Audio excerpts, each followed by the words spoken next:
திபேத் நாட்டில் புத்த மடாலயங்கள் நிறைய உண்டு. அதுக்கு ஒரு தலைமையகமும் உண்டு. அது இந்த திபேத் தலைநகரம் லாசாவில் இருக்குது. ரொம்ப காலத்துக்கு அப்பால்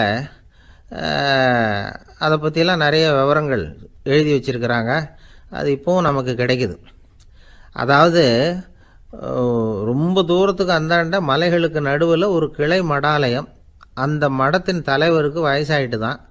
அதனால் தலைமை பொறுப்பை வேற ஒருத்தர்கிட்ட ஒப்படைக்கலாம் அப்படின்னு முடிவு பண்ணாராம். உடனே ஒரு லாமாவை கூப்பிட்டார். அவர் மூலமாக தலைமை மடாலயத்துக்கு செய்தி அனுப்புனார், பொருத்தமான வாரிசு ஒருத்தரை அனுப்பி வைக்கும்படியாக. அந்த வாலிப லாமா புறப்பட்டார். காடு மேடெல்லாம் நடந்து போகிறார். ரொம்ப நாள் கழித்து தலைமை பீடத்தை அடைஞ்சார். தலைமை குருக்கிட்ட விவரத்தை சொன்னார். தகுதியான ஒருத்தரை அனுப்பி வச்சா அழைச்சிட்டு போகிறேன் அப்படின்னார். சரி, நாளைக்கு காலையில் நீங்கள் அவங்க எல்லாரையும் அழைச்சிட்டு போகலாம்னார் அவர். அவங்க எல்லாரையுமா? அங்கே தேவைப்படுறது ஒருத்தர் தானே அப்படின்னார் இவர். ஆமான்னார். அப்புறம் ஏன் எல்லாரையும் அழைச்சிட்டு போக சொல்கிறீங்கன்னார். அது இப்போ உனக்கு புரியாது. நான் ஒரு 100 பிக்குகளை அனுப்புகிறேன், அதாவது பிட்சுகளை. அவ்வளவு பேரையும் அங்கே வச்சு சமாளிக்க முடியாது அப்படின்னார் இவர். இருந்தாலும் இப்போ அந்த தலைமை குரு என்ன சொன்னார்னா, அதை பற்றி கவலைப்படாத, நான் 100 பேரை அனுப்புகிறேன். அதில் 99 பேர் வழியிலேயே காணாமல் போடுவாங்க. ஒருத்தன் மட்டும்தான் வருவான். அவனும் அங்கே சேர்ந்துட்டானா நீ ரொம்ப கொடுத்து வச்சவன் அப்படின்னார். இவருக்கு ஒன்றும் புரியல. இருந்தாலும் மறுநாள் அந்த வாலிப லாமா 100 பேரை அழைச்சிக்கிட்டு புறப்பட்டார். போகிற வழியிலேயே பல பேர் அங்கங்கே பிச்சுக்கிட்டு போயிட்டாங்க. அவர் சொன்னது மாதிரியே. வழியில் அவங்க ஊர்கள் இருந்தது தான் காரணம். அப்பா அம்மாவை பார்த்துட்டு வரேன் அப்படின்னு கொஞ்சம் பேர் போனாங்க. சொந்த பந்தத்தை பார்த்துட்டு வரேன் அப்படின்னு கொஞ்சம் பேர். ஒரு வாரம் ஆச்சு. இப்போ மிஞ்சினது 10 பேர் தான். வழியில் ஒரு நகரம். அங்கே சில பிட்சுக்கள் சந்தித்தாங்க. எங்கள் மடத்து தலைவர் இறந்துட்டார், உங்களில் யாராவது ஒருத்தர் எங்களுக்கு தலைவராக முடியுமா அப்படின்னு கேட்டாங்க. 10 பேரும் தயார். அதில் ஒருத்தரை அழைச்சிக்கிட்டு அவங்க போயிட்டாங்க. இன்னொரு ஊரில் சில பேர் வந்தாங்க, வழி மறிச்சாங்க. நில்லுங்க, எங்கள் மன்னர் மகளுக்கு திருமணம், அதை நடத்தி வைக்க 3 லாமாக்கள் தேவை அப்படின்னாங்க. இப்படி கொஞ்சம் கொஞ்சமாக எல்லோரும் காலி. கடைசியில் 2 பேரும் மிஞ்சினாங்க. அங்கே ஒரு இளம்பெண் எதிரில் வந்தா. எங்கள் அப்பா வேட்டைக்கு போயிருக்கிறாரு, இன்னும் திரும்பி வரல. வீட்டில் வேறு யாரும் இல்லை, தனியாக இருக்க பயமாக இருக்குது, யாராவது ஒருத்தர் எனக்கு துணையாக இருக்கணும் அப்படின்னு கேட்டுக்கிட்டா. எங்கள் 2 பேரில் நீயே ஒருத்தரை தேர்ந்தெடுத்துக்கோ, இல்லைன்னா எங்களுக்குள்ளே சண்டை வந்துடும் அப்படின்னாங்க. இப்போ மிஞ்சினவர் ஒருத்தர். அவருக்கும் ஒரு சோதனை வந்தது. ஒரு தர்க்கவாதி எதிரில் வந்தான். உன்னோட வாதம் பண்ணணும்னா. இவனோட வாதம் பண்ணுறேன், அது முடிய ரொம்ப காலம் ஆகலாம். தர்க்கத்தில் நான் ஜெயிச்சா அங்கே வரேன், இல்லைன்னா இவருடைய சீடனை ஆகிடுவேன் அப்படின்னார் அவர். கடைசியாக அழைக்க வந்த வாலிப லாமா மட்டும் வெறுங்கையோடு திரும்பி போனார். அங்கே இருந்த வயசான மடாதிபதி கேட்டார், எத்தனை பேர் அங்கேருந்து புறப்பட்டீங்கன்னார். என்னையும் சேர்த்து 101ன்னார் அவர். நல்லது, நீயாவது திரும்பி வந்தியே, அதுதான் எனக்கு போதும். ஏன்னா நீ தான் எனக்கு உண்மையான வாரிசு. அந்த 100 பேரில் யாரும் வரமாட்டாங்க அப்படின்னார் அவர். ஏன்னா அவருக்கு தெரியும் இவர் ஒருத்தர் தான் திரும்பி வருவாருங்கிறது. திபேத்தில் ஒரு பழங்கால பழமொழி உண்டாம், 100 பேர் செல்லலாம், எப்பொழுதாவது ஒருவன் அபூர்வமாக அடைய வேண்டிய இடத்தை அடைவான். இதுதான் அந்த பழமொழி. ஒரு உன்னதமான இலக்கை அடையணும்னா அது அவ்வளவு சுலபமான காரியம் இல்லை. இந்த காலத்து மடாலயம் ஒன்று, அதில் ஒரு தலைவர், அவருக்கு வயசாகிட்டுது, தனக்கு ஒரு வாரிசை நியமிக்கணும் அப்படின்னு ஆசைப்பட்டார். ரொம்ப கஷ்டப்பட்டு ஒருத்தரை பிடிச்சார். தனக்கு வாரிசாக நியமிச்சுட்டு அவர் சமாதி ஆகிட்டார். புதுசாக பொறுப்பேற்றுக்கிட்டவர் அப்படியே உட்காந்துருந்தார். அவரை தேடிட்டு பத்திரிகை நிருபர்கள்லாம் வந்தாங்க, கேட்டாங்க. அவர் உங்கள் பொறுப்பில் அவர் பெரியவர் விட்டுட்டு போன இது எவ்வளவு சுமாராக தேரும், எவ்வளவு விட்டுட்டு போனார் அப்படின்னு கேட்டிருக்கிறாங்க. அது என்ன ஒரு 50 லட்சம் இருக்கும் அப்படின்னாராம். அவ்வளவும் பணமா அப்படின்னு கேட்டிருக்காங்க. இல்லைங்க, கடன் அப்படின்னாராம் இவர். ஒருத்தர் ஓடி வந்தார். இன்னொருத்தரை பார்த்து, சார் உங்கள் சைக்கிளை ஒரு நாள் இரவல் கொடுங்களேன், பக்கத்து ஊருக்கு போயிட்டு வர வேண்டியிருக்கு அப்படின்னார். இவர் சைக்கிளை கொடுத்து பத்திரமா கொண்டுட்டு போங்கன்னார். சார் இதை பத்திரமா கொண்டு போகிறேன், கவலையே வேணாம், ஏன்னா இது உங்களோட சைக்கிள் அப்படின்னு நான் நினைக்கல, என்னோட சைக்கிளாக நினைக்கிறேன் அப்படின்னார். அதுக்கப்புறம் தான் இவருக்கு உண்மையாகவே பயம் வந்துட்டுது. ஏன்னா அவர் சொன்னது மாதிரி அதை தன்னோட சைக்கிளாகவே நினச்சி தள்ளிட்டு போட்டால் என்ன பண்ணுறது? எது எதை நம்முடையதாக நினைக்கணுங்கிறதுக்கு ஒரு வரையறை இருக்குது. சில பேர் ஆஃபீஸையே வீடாக நினச்சி விடுறது உண்டு. அப்படிப்பட்டவங்க கூட வீட்டை ஆஃபீஸாக நினைக்கிறதில்ல. ஏன்னா வீட்டில் இவர் ஆஃபீஸராக நடந்துக்க முடியறதில்ல. இதெல்லாம் ஒரு பக்கம் இருக்கட்டும். இப்போ விஷயத்துக்கு வருவோம். பொறியியல் மேதை டாக்டர் விஸ்வேஸ்வரய்யா இருந்தார் இல்லையா? பாரத ரத்னா விருதெல்லாம் கொடுத்தாங்களே. ஆஃபீஸ் வேலை வேறு, சொந்த வேலை வேறு அப்படிங்கிறதுக்கு ஒரு உதாரணமாக இருந்தவர் அவர். மைசூர் மகாராஜா கிட்ட திவானாக இருந்தார். அவர் ஒரு நாள் அரசாங்க வேலை காரணமாக வெளியூர் போயிருந்தார். ஹாசன்கிற ஊருக்கு பக்கத்தில் ஒரு பயண மாளிகை, அங்கே தங்கிவிட்டார். ராத்திரி அங்கே தங்கி இருந்துட்டு விடிஞ்சதும் ஊருக்கு திரும்புறதாக திட்டம். ராத்திரி தூங்கிறதுக்கு ரொம்ப நேரம் ஆகிட்டுது. ரொம்ப நேரம் வரைக்கும் அரசாங்க சம்பந்தப்பட்ட வேலைகளையே பார்த்துக்கிட்டு இருக்கிறார். அரசாங்க ஃபைல்கள் நிறைய இருந்தது. அதையெல்லாம் ஒவ்வொன்றா எடுத்தார், படித்து பார்த்தார், பரிசீலனை பண்ணார். அதில் எழுத வேண்டியதை எழுதினார், கையெழுத்து போட்டார். ஒரு வழியாக அந்த வேலையெல்லாம் முடிஞ்சுது. அதுக்கப்புறம் என்ன பண்ணார்னா, தன்னுடைய சூட்கேஸை திறந்தார். அதிலேருந்து 2 மெழுகுவத்தியை எடுத்து கொளுத்தி வச்சார். அந்த பயண மாளிகையில் அது வரைக்கும் எரிஞ்சிக்கிட்டு இருந்த மின்சார விளக்குகளை அணைச்சிட்டார். அதுக்கு பிறகு அந்த மெழுகுவத்தி வெளிச்சத்தில் சில புத்தகங்களை தொடர்ந்து படிக்க ஆரம்பிச்சிட்டார். அந்த பயண மாளிகையில் பணியாளராக இருந்தவர் இதை பார்த்துட்டு ஓடி வந்தார். மறுபடியும் மின் விளக்கு போடுறதுக்காக போனார். விஸ்வேஸ்வரய்யா அதை பார்த்துட்டு போட வேணாம்ட்டாராம். இது வரைக்கும் நான் அரசாங்க அலுவல்களை கவனிச்சிக்கிட்டு இருந்தேன், அதனால் மின் விளக்குகள் அப்போ எரிஞ்சதில் தப்பு இல்லை. இப்போ நான் புத்தகம் படிச்சுக்கிட்டு இருக்கேன், இது என்னுடைய சொந்த வேலை. இங்கே இருக்கிற மின் விளக்கு அதுக்காக ஏன் எரியணும் அப்படின்னு கேட்டாராம். இப்போ இருக்கிற சில அரசு பணியாளர்கள்கிட்ட இந்த சம்பவத்தை பேச்சோட பேச்சா சொல்லி பார்த்தேன். அவங்களால இதை ஜீரணிக்கவே முடியல. நேர்மை தேவை தான் சார், அதுக்காக அவ்வளவு தூரத்துக்கு அது தேவையா அப்படிங்கிறாங்க. விஸ்வேஸ்வரய்யா அப்படி பண்ணினது தான் ஒரு நேர்மையாளர் அப்படின்னு இந்த உலகத்துக்கு நிரூபிக்கணுங்கிறதுக்காக இல்லை. தான் அப்படி நடந்து காட்டினா தன்னை சுற்றி இருக்கிறவங்களும் அதை கேள்விப்படுறவங்களும் முடிஞ்ச அளவுக்கு பொது வாழ்க்கையில், அரசு பணியில் நேர்மையை கடைபிடிக்க முயற்சி பண்ணலாமே அப்படிங்கிறதுக்காகத்தான். இப்போவும் சில பேர் இருக்கிறாங்க, இவங்க ஆஃபீஸ் வேறு வீடு வேறேன்னு நினைக்கிறதில்ல, அவ்வளோ உரிமை. ஒருத்தர் அப்படி தான், அவருக்கு அவசரமாக 5000 ரூபா தேவைப்பட்டது. ஆஃபீஸு பணத்தை எடுத்துக்கிட்டார். அந்த நேரம் பார்த்து ஆடிட் வந்துட்டுது, ஆப்பிட்டுக்கிட்டார். விசாரணை நடக்குது. அவர் சொல்கிறார், சார் நான் நேரம் காலம் பார்க்காம ஆஃபீஸில் வேலை செய்வேன், ஏன்னா அதை என்னோடய ஆஃபீஸாக நினைக்கிறேன். அவசரத்துக்கு அந்த பணத்தை எடுத்தேன், மறுபடியும் வச்சுடலாம்னு தான் இருந்தேன், அதுக்குள்ளே இப்படி ஆகிட்டுது. நீங்கள் என்ன நினச்சாலும் சரி, நான் ஆஃபீஸ் வேறு வீடு வேறு அப்படின்னு நினைக்கிறதில்ல, அது என்னோடய சுபாவம் அப்படின்னார். விசாரணை பண்ணவர் தீர்ப்பு வழங்கினார். உங்கள் சுபாவத்துக்கு மதிப்பு கொடுத்து நானும் தீர்ப்பு வழங்குறேன். நீங்கள் கொஞ்ச நாள் ஜெயிலில் இருந்துட்டு வாங்க, அது உங்களுக்கு கஷ்டமாக இருக்காதுன்னு நினைக்கிறேன். ஏன்னா அங்கே போனாலும் நீங்கள் உங்கள் சுபாவப்படி வீடு வேற ஜெயில் வேறன்னு நினைக்க மாட்டீங்க அப்படின்னாராம். ஒரு சிகை அலங்கார கூடம், ரொம்ப சுறுசுறுப்பாக எல்லாரும் வேலை செஞ்சுக்கிட்டு இருக்கிறாங்க. முடி வெட்டிக்க வந்திருக்கிறவங்க நிறைய பேர், எல்லாரும் வரிசையாக உட்காந்துருக்குறாங்க. அந்த சமயத்தில் திடீர்னு கதவை திறந்துக்கிட்டு ஒருத்தர் உள்ளே வர்றார். அவர் ஒரு பெரிய மனிதர், அவரும் முடி வெட்டிக்கிறதுக்காக தான் உள்ளே வந்திருக்கிறார். அவரை பார்த்த உடனே அங்கே வரிசையில் உட்காந்துருந்தவங்க எல்லாரும் எழுந்திரிச்சு அவர்கிட்ட வந்துட்டாங்க. அவரை சுற்றி நின்றுட்டாங்க. எப்படி இருக்கிறீங்க, நல்லா இருக்கீங்களா அப்படின்னு விசாரிக்க ஆரம்பிச்சுட்டாங்க. எல்லாம் முடிஞ்சதும் வந்தவர் கேட்டார், வரிசையில் கடைசியாக இருக்கிறவர் யார் அப்படின்னு கேட்டார். ஏன்னு கேட்டாங்க. நான் அதுக்கு அடுத்தபடியாக உட்காரணும், அதுக்காக தான் கேட்குறேன் அப்படின்னார்.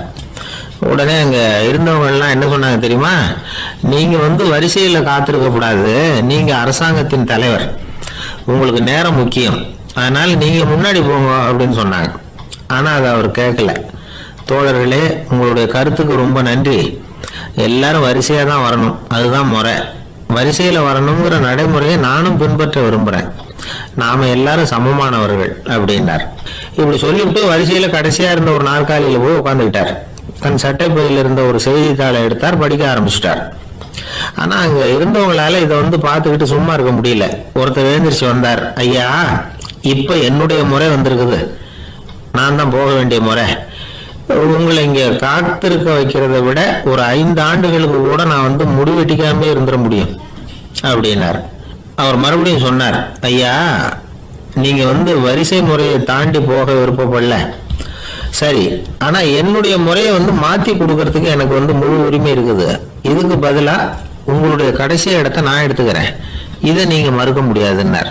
அங்க இருந்த மற்றவங்களும் இதை ஒரு மனசா வற்புறுத்த ஆரம்பிச்சுட்டாங்க. அந்த பெரிய மனிதர் பார்த்தார், சரின்னு கடைசியா ஒத்துக்கிட்டார். அவர் யார் தெரியுமா? அவர் தான் மாவீரர் லெனின்.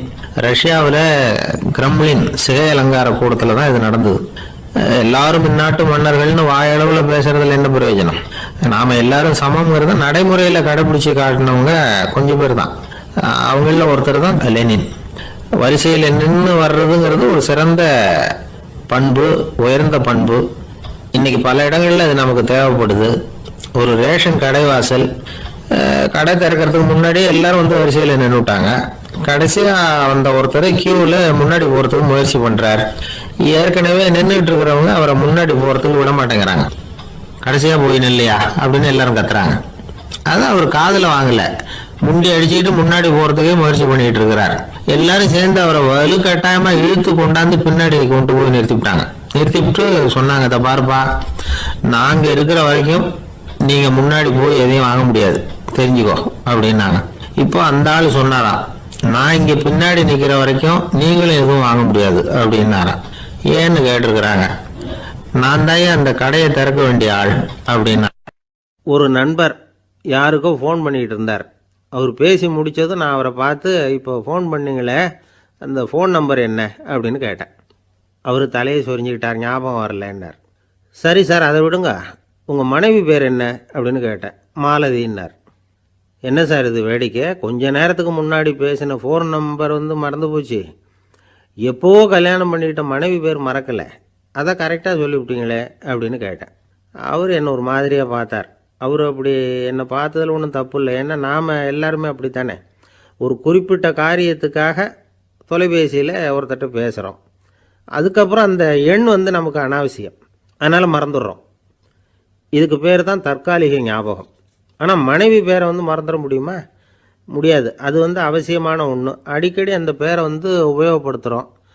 அதனாலேயும் அது வந்து முக்கியங்கிறதுனாலேயும் அதை மறக்கறதில்லை. இதுக்கு பேர் நிரந்தர ஞாபகம். சரி, இந்த தற்காலிக ஞாபகம், நிரந்தர ஞாபகம், இது ரெண்டு ஞாபக அளவுகளையும் கட்டுப்படுத்துறது எது அப்படின்னா மூளைக்குள்ளே நடக்கிற மின்சார நடவடிக்கைகள் தான். தற்காலிக ஞாபகம் ஒரு மின்னல் மாதிரி தோன்றி மறையுது.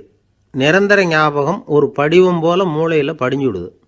ஒரு சம்பவத்தின் பல பிரதிகள் மூளையில் பல்வேறு பகுதிகளிலேயும் படிகிறதுனால ஒன்று மறைஞ்சாலும் மறந்தாலும் இன்னொன்று மறையறதில்லை. இப்படிப்பட்ட நிலைமையில தான் இந்த தொண்டையில் இருக்கு, வாயில் வரமாட்டேங்குது சார் அப்படிமா. ஒருத்தருக்கு எந்த துறையில் ஆர்வமும் ஈடுபாடும் அதிகமோ அது சம்பந்தமான ஞாபக சக்தி அதிகமாக இருக்கும். தொழிலை விரும்புகிற ஒரு டெலிஃபோன் ஆப்ரேட்டருக்கு எண்கள்லாம் நல்ல ஞாபகம் இருக்கும். அது மாதிரி கவிஞர்களுக்கு வார்த்தைகள் நல்ல ஞாபகத்தில் இருக்கும். இது ஒரு பக்கம் இருந்தாலும் ஒரு மூளை வந்து எண்களை விட எழுத்துக்களை விட படங்களை ரொம்ப சுலபமாக ஞாபகத்தில் வச்சுக்குது. புரிஞ்சுக்கிற தன்மை, அனுபவம், புத்தி கூர்மை இது கூடி குறையிறத பொறுத்து ஞாபக சக்தியும் ஏறும் இறங்கும். இப்போ உதாரணத்துக்கு ஒரு பையனுக்கு படித்தது எதுவும் ஞாபகத்தில் இல்லைன்னா அவன் அதை சரியாக புரிஞ்சுக்கலன்னு அர்த்தம். இந்த மறதிங்கிறது எந்த சமயத்தில் ஒரு பிரச்சனை ஆகுது தெரியுமா? உங்களுக்கு வேண்டியப்பட்ட ஒருத்தரை ஞாயிற்றுக்கிழமை சாயந்தரம் சரியாக 5 மணிக்கு கடற்கரைக்கு வர சொல்லிவிட்டு அந்த நேரத்தை மறந்துவிட்டா அது பரவாயில்ல, வர சொன்னதையே மறந்துவிட்டா தான் நிலைமை மோசம்னு அர்த்தம். இப்படி இருந்தால் இது வந்து சிகிச்சை எடுத்துக்க வேண்டிய நிலைமைங்கிறத புரிஞ்சுக்கணும். ஆமாம், இதுக்கும் மருந்து இருக்குது. ஆனால் மூளை வந்து குறிப்பிட்ட அளவுக்கும் கீழே இயங்குறப்போவோ இன்னொன்று சொல்லுவாங்க, இந்த நியூரோ டிரான்ஸ்மிட்டர் அப்படின்னு சொல்லுவாங்க. அப்படிங்கிற மூளை ரசாயனம் ரொம்பவும் குறைஞ்சி போகிறப்போ மட்டும்தான் உபயோகப்படும். டாக்டர் என்ன சொல்கிறாங்க தெரியுமா? மூளையை பொறுத்த வரைக்கும் அதில் ஞாபக சக்தி அதிகமாக உள்ள மூளை, மறதி உள்ள மூளை அப்படின்னு ஒன்றும் கிடையாது அப்படிங்கிறாங்க. நினைவு வச்சுக்கிறதுக்கு பயிற்சி அளிக்கப்பட்ட மூளை, பயிற்சியற்ற மூளை அப்படின்னு வேணும்னா சொல்லலாம் அப்படின்னு சொல்கிறாங்க. அதனால் நம்ம ஞாபக சக்திங்கிறது நம்மக்கிட்ட இருக்கிற பயிற்சி, முயற்சி இதை பொறுத்து தான் அமையும். ஒருத்தர் ஒரு பென்சிலை எங்கேயோ வச்சுக்கிட்டு தேடிக்கிட்டு இருந்தார். அப்புறம் என்னமோ தீவிரமாக யோசனை பண்ணி அதை ஞாபகப்படுத்தி பார்த்துக்கிட்டு இருந்தாராம். எதிரில் உட்காந்துருந்தவர் சொன்னார், பென்சிலை தானே தேடிட்டு இருக்கீங்க, அது உங்கள் வலது காதில் இருக்குது சார் அப்படின்னாராம் அவர். இதுக்கு அவர் சொல்லியிருக்காரு, பென்சிலை வந்து வலது காதில் தான் வச்சுருக்கேங்கிறது எனக்கு நல்லா ஞாபகம் இருக்குது, ஆனால் எது வலது காதுங்கிறது தான் மறந்து போச்சு அப்படின்னாராம். அவர் அதை தான் யோசிச்சுட்டு இருந்திருக்கிறார். ஒரு நண்பர் வந்தார், ரொம்பவும் இறுக்கமாக உடை அணிஞ்சிருந்தார். அதாவது ஆடைக்குள்ள அவர் மாட்டிக்கிட்டு இருந்தது மாதிரி தெரிஞ்சது. ஏன் துணி குறைச்சலாக எடுத்துட்டீங்களா அப்படின்னு கேட்டோம். இல்லைங்க, எனக்கு எப்பவுமே இறுக்கமாக உடை அணிகிறது தான் பிடிக்கும் அப்படின்னார். ஒருத்தர் எப்படி உடை அணிகிறார் அப்படிங்கிறத வச்சு அந்த ஆள் எப்படிப்பட்டவர் அப்படிங்கிறத கண்டுபிடிச்சிடலாம். உடை அணிகிற விதம் ஒருத்தருடைய மனநிலையை வெளிப்படுத்துதான். இப்போ இறுக்கமான உடை அணிகிறவங்க பொதுவாக மன நிம்மதி இல்லாதவங்களா இருப்பாங்களாம், கோபக்காரங்களா இருப்பாங்களாம். ரொம்ப தொலைதொலைப்பாக ஆடை அணிகிறவங்க இருக்கிறாங்கல்ல, அவங்கெல்லாம் அமைதியான ஆளாக இருப்பாங்களாம், சாந்தமாக இருப்பாங்களாம். இவங்கெல்லாம் போராடுறதுக்கு சரியாக வரமாட்டாங்களாம். இப்படி ஒரு கணிப்பு இருக்குது. அதனால தான் போர் வீரர்களுக்கெல்லாம் இறுக்கமான உடையை தான் கொடுக்கறது வழக்கம். ஆனால் சன்னியாசிகளை பாருங்கள், அவங்களுக்கெல்லாம் ரொம்ப தொலை உடைகள் தான். அவங்கெல்லாம் டைட் பேண்ட் போட்டுட்டு நிற்க மாட்டாங்க சன்னியாசிகள்லாம். அதே மாதிரி சன்னியாசிகள்லாம் காவி உடைய தேர்ந்தெடுக்கிறதுக்கும் காரணம் உண்டு. பல ஆண்டுகள் சோதனை செஞ்சு பார்த்துட்டு தான் சன்னியாசத்துக்கு காவி தான் சரி அப்படின்னு முடிவு பண்ணியிருக்கிறாங்க. இப்போ பௌதீக விஞ்ஞானப்படியும் அதுதான் சரி. அதாவது சூரிய ஒளியில் 7 வண்ணங்கள் உண்டு. ஒரு பொருள் மேலே அது விழும்பொழுது அந்த பொருள் நமக்கு சிவப்பாக தெரிஞ்சதுன்னா அந்த பொருள் சிவப்பை தவிர மற்ற எல்லா நிற கதிர்களையும் உள்வாங்கிக்கிட்டு சிவப்பு நிறத்தை மட்டும் வெளியில் விடுது, அதாவது விலக்கி விடுது. அதனால தான் அந்த பொருள் சிவப்பாக தெரியுது. உடல் ஆரோக்கியத்துக்கு ஓரளவு சிவப்பு தேவைப்படுது. அதனால தான் காவி உடை அணிஞ்சா சூரிய ஒளி ஓரளவு சிவப்பு விலகிவிடும். அதாவது சிவப்பின் பலனும் கிடைக்கும், இந்த சிவப்பின் கெடுதலும் இல்லை அப்படின்னு யோசனை பண்ணாங்க. காவி உதய வேளையின் நிறம்.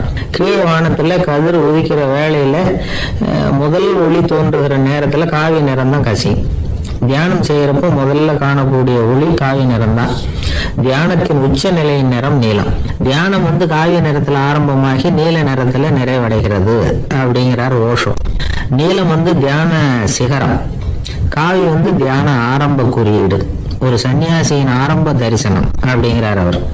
ஒருத்தர் நாள் பூரா காவி உடையே அணிஞ்சிருந்தா அந்த நிறம் அவருக்கு தியானத்தை பற்றிய நினைவை ஊட்டிக்கிட்டே இருக்கும். இப்படியே ஆடைக்கும் தியானத்துக்கும் இடையில ஒரு தொடர் ஏற்படுது. ஒரு துறவியின் உள்ளார்ந்த பண்பா அது மாறுது.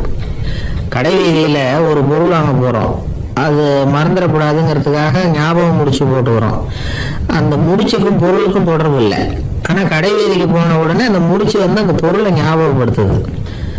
அதாவது அந்த முடிச்சு ஒரு தொடர்பு அம்சமா அமையுது. அது மாதிரிதான் காவி உடையும். ஒரு துறவி நடக்கும்பொழுது, சாப்பிடும்பொழுது, குளிக்கும் பொழுது அவருடைய காவி உடை அவருக்கு ஞாபகப்படுத்திக்கிட்டே இருக்கும். அது ஒரு நிலைப்படுத்தப்பட்ட நினைவாக ஞாபகம் முடிச்சாக மாறிடுது. காவி ஆடை இல்லைன்னா ஒருத்தரால துறவியாக முடியாதுன்னு அர்த்தம் இல்லை. அதே நேரத்துல காவி ஆடையால ஒன்றும் பிரயோஜனம் இல்லை, அதுல ஒன்றும் அர்த்தம் இல்லை அப்படின்னு சொல்லிட முடியாது. இதுதான் உண்மை.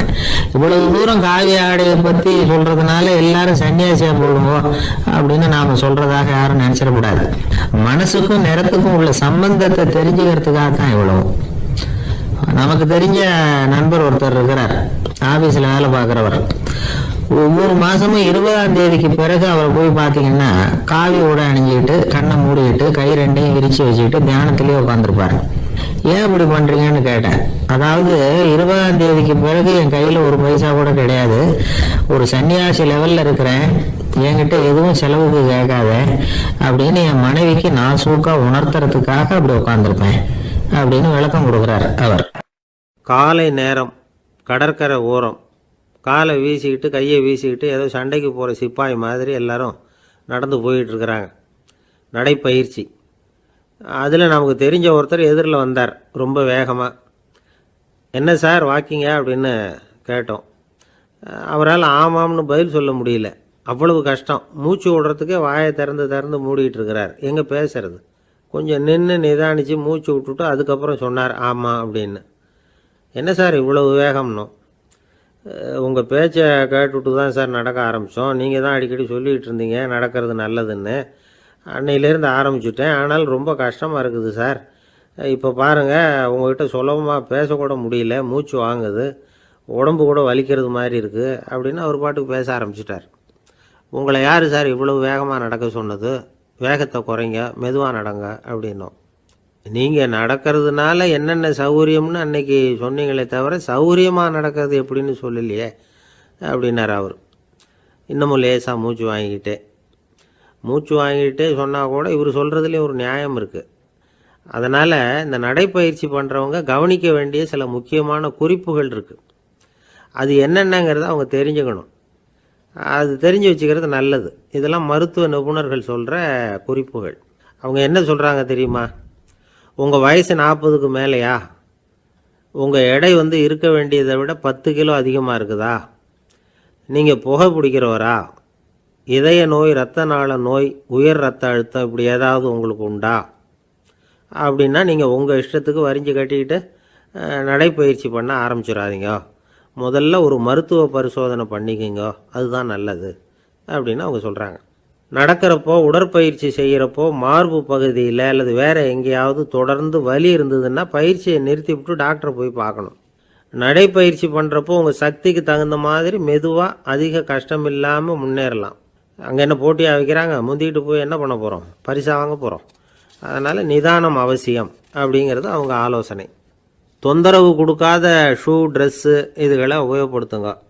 பாதத்தில் ஆடு தசை இருக்குல்ல, அங்கே ஏதாவது பிரச்சனை இருந்ததுன்னா டாக்டரை பாருங்கள். இந்த பாதத்தில் வலி வரும் அந்த இடத்துல. வெயில் காலமாக இருந்தால் தலைக்கு தொப்பி வச்சுக்கோங்க. பனியில் நடந்தாலும் அப்படி தான், தலையை பத்திரமா பார்த்துக்குங்க. நம்மக்கிட்ட ஏதோ கொஞ்சம் உருப்படியாக தெரியறது அது தானே. உடற்பயிற்சிக்கு முன்னாடி பின்னாடி பயிற்சி செய்கிறப்போ நிறைய தண்ணி குடிக்கலாமா. முதல் 1 மாதத்துக்கு கொஞ்சம் தளர்த்தியாக சாவகாசமாக நடக்கலாம். மணிக்கு 3 அல்லது 4 கிலோமீட்டர் வேகம்னு வச்சுங்களேன். அதுக்கப்புறம் வேகத்தை அதிகப்படுத்தலாம். மணிக்கு 6 அல்லது 8 கிலோமீட்டர் அளவுக்கு நடக்கலாம். நல்லா கையை வீசிக்கிட்டு நடக்கணும். மூச்சு விடுற எண்ணிக்கை அதிகரிக்கணும். இது மாதிரி ஒரு 30 நிமிஷம் நடக்கலாம். தனியாக நடந்து போகிறதுக்கு உங்களுக்கு என்னமோ மாதிரி இருக்குதா? கூட யாரையாவது சேர்த்துக்குங்க. ஒரு குரூப்பாக சேர்ந்து போகலாம்.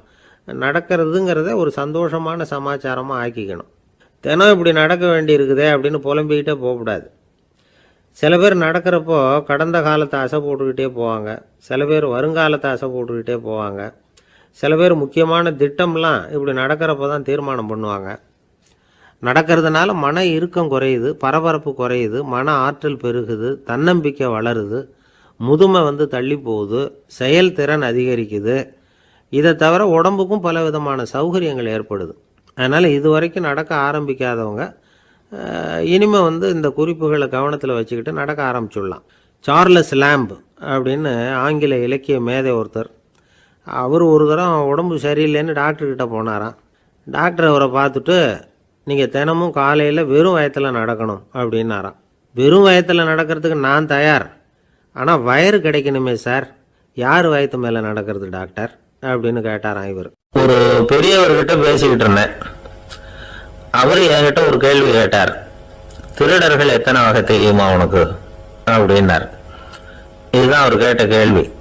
எதுக்காக என்ன பார்த்து அந்த கேள்வி கேட்டாரு தெரியல. இருந்தாலும் நான் அவருக்கு பதில் சொன்னேன். திருடர்கள்ல எத்தனையோ வகை உண்டுங்க. கார் திருடன், சைக்கிள் திருடன், முகமூடி திருடன், எப்படி சொல்லிட்டே போகலாம். இருந்தாலும் என்னுடைய சிற்றறிவுக்கு எட்டின வரையில திருடர்களை 2 வகையா பிரிக்கலாம் அப்படின்னு நினைக்கிறேன். ஒன்று ராத்திரியில் திருடுற திருடன், இன்னொருத்தன் பகல்ல திருடுற திருடன். அதாவது பகல் திருடன், ராத்திரி திருடன் அப்படின்னு பெரியவர் சிரிச்சார். என்ன சிரிக்கிறீங்களா? என்ன கள்ளுவர்கள் 4 வகை அப்படின்னு ஆரம்பிச்சார். எப்படின்னு கேட்டேன். சாப்பாட்டுக்கு இல்லாம திருடுறாங்க பாருங்க, அது ஒரு வகையான். சாப்பாட்டுக்கு இருந்தும் திருடுறாங்க பாருங்க, அது ஒரு வகையான். இதை தவிர இன்னும் ஒரு 2 வகை திருட்டு உண்டு. அது என்னன்னா, ஆண்டவன் கிட்ட இருந்து நாம திருடுற திருட்டு, இன்னொன்னு என்னன்னா நம்ம கிட்ட இருந்து ஆண்டவன் திருடுற திருட்டு அப்படின்னார். எனக்கு ஒன்றும் புரியல. என்ன சார் இது, ஆண்டவனையே திருடன்னு சொல்றீங்களே அப்படின்னு ஆச்சரியமா. ஆமாங்க, ஆண்டவனை கல்வன்னு சொல்றது இல்லையா? காஞ்சிபுரத்துக்கு பக்கத்துல திருக்கார்வனம் அப்படின்னு ஒரு ஊர் இருக்கு.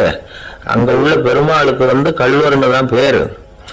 அது மட்டும் இல்ல, திருமங்கையாழ்வார் தம்முடைய திரு நெடுந்தாண்டகத்துல கார்வனத்துள்ளாய் கல்வா அப்படின்னு தான் அழைக்கிறார் அப்படின்னு நிறைய உதாரணம்லாம் சொல்ல ஆரம்பிச்சார். அதுக்கப்புறம் அவர்கிட்ட பேசி நான் புரிஞ்சுக்கிட்ட விவரங்களை தான் நான் இப்போ உங்ககிட்ட சொல்ல போறது. அதாவது அவர் சொன்ன முதல் வகை திருடர்கள் சாப்பாட்டுக்கு இல்லாம திருடுறவங்க. இவங்களை திருத்தி போடலாம். சாப்பாட்டுக்கு இருந்தும் பணம் சேர்க்கணுங்கிற ஆசையால பொய் கணக்கெல்லாம் எழுதுறாங்க பாருங்க, அவங்க தான் 2வது வகை.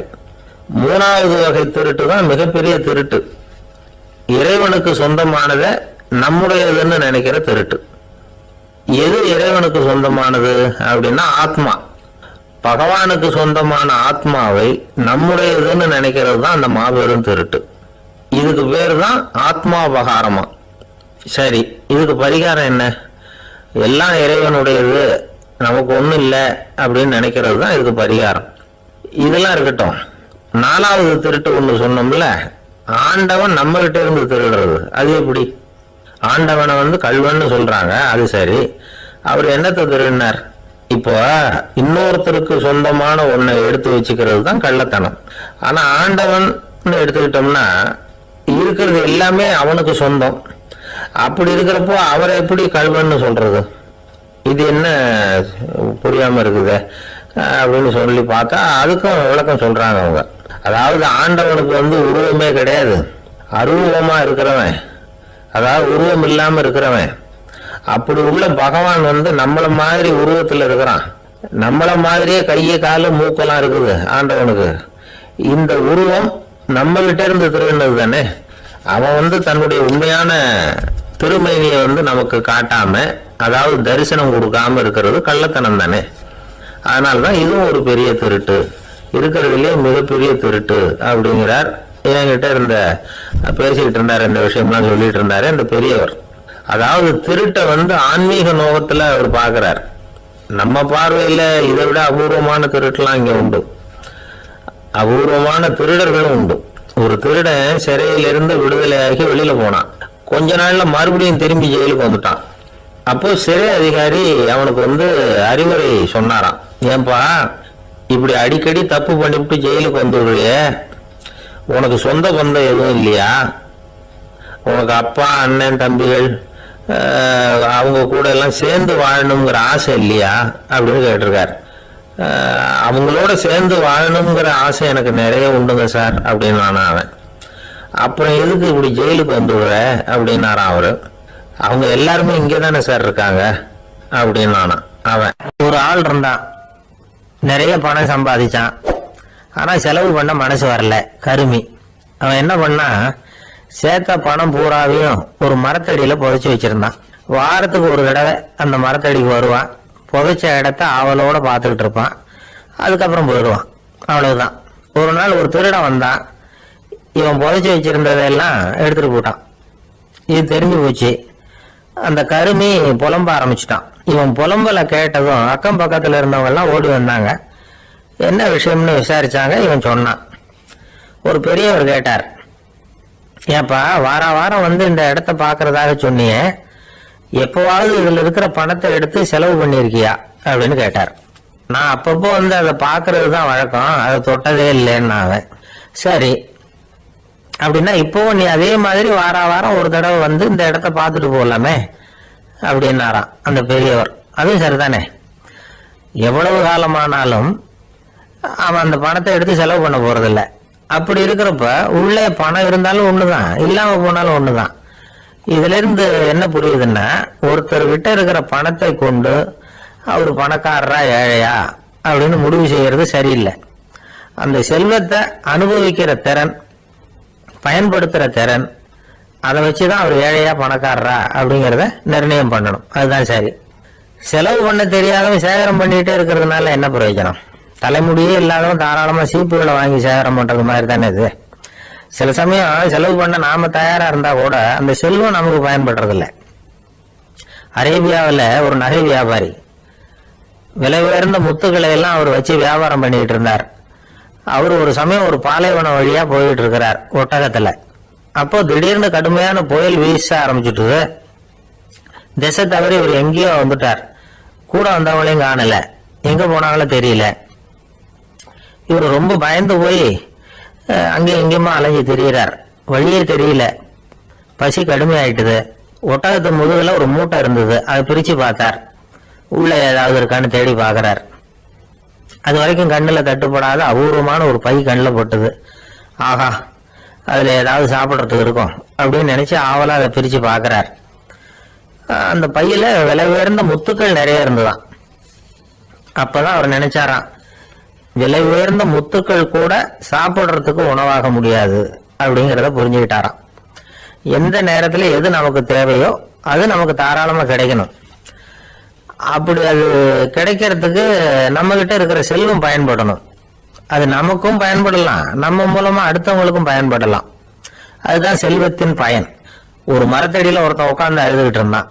அந்த பக்கமா வந்த இன்னொருத்தன் ஏப்பா அழுதுகிட்டு இருக்கிறேன்னு கேட்டான். இந்த இடத்துலதான் பூமிக்கு அடியில பணம் இருக்குது, புதைச்ச இடம் தெரியல, அதான் அழறேன் அப்படின்னா. நல்லா ஞாபகப்படுத்தி பாரு, எந்த இடத்துல புதைச்ச அப்படின்னு கேட்டான் இவன். அது எப்படி எனக்கு தெரியும், புதைச்சி வச்சிருக்கிறவன் நான் இல்லையே, எங்க எழுத்து வீட்டுக்காரன் அப்படின்னானா இவன்.